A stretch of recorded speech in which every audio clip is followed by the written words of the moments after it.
Okay, today I want to talk to you about, with chronic pain patients, you have what we call a layering of pain.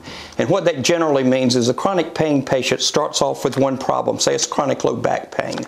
But then because they shield, they guard, they're trying to protect themselves, they're assuming unnatural postures because of pain.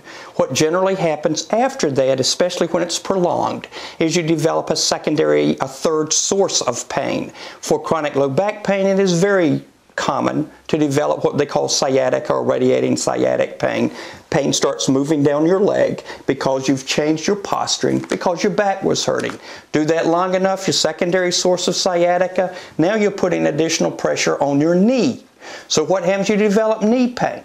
So from what started off as chronic low back pain, you have radiating sciatica, and now you have knee pain, and you can progress it down. And it's because people are hurting, they're trying to get in positions that don't hurt them. But over a prolonged time, that becomes worse. What I want to explain today is how we go at the chronic pain patients' pain problems.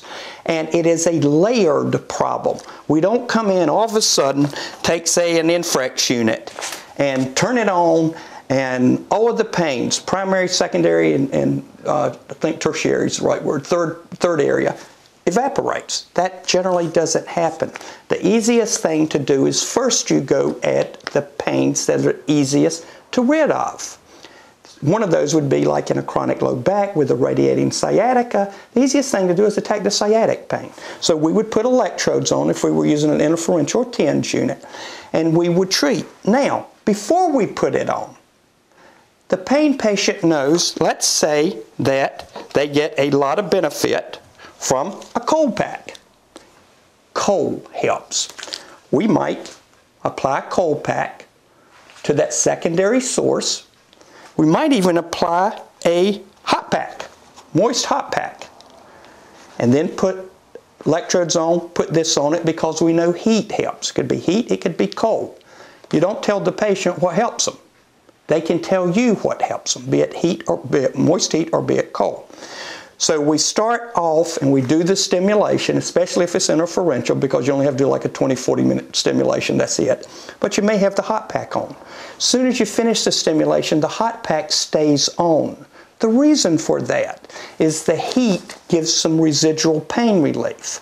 But what we're doing is we're attacking the secondary, a second layer of pain. Now, once we finish that, we may want to prolong it. We may want to use something like, this is Sombra. This right here is arnica, which is this is a homeopathic patch that they wear. This is something they rub on. All this stuff comes from chronic pain patients. We've used Tiger Balm. These are things that have worked for chronic pain patients. What we're trying to do, you also have here a magnetic pack, cold pack that goes on the patient. What we're trying to do is we're trying to modify the second or third layer of pain first, because that's most beneficial. If we can rid them of that pain, then we come back to the primary cause, which was the chronic low back pain.